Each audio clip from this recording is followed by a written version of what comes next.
Kız басқарудың қызы үндемейді, ақылды. Содан жаңағыдай айтады ғой, ана келіншек шештің шығу керек. Ана жаңа түйені барып, ақ ботаны байлаған, соны барып тіспен барып шешу керек қой. Шешіп болғаннан кейін халыққа айту керек бірдеңкені. Сонан кейін жаңағы ешкім шығармайды, анау мынау. Содан жаңа келін кеп атасынан ұқсап тұрады ғой. Ата мен осыны істейін ба дейді ғой. Атасы біліп отырады, ол келіннің қолынан келетін. Атасы біліп отырады. Содан жаңағы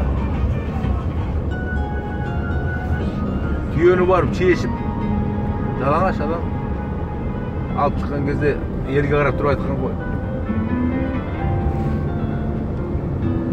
Көргендінің көрген жері, көргенсіздің шыққан жер дейді ғой.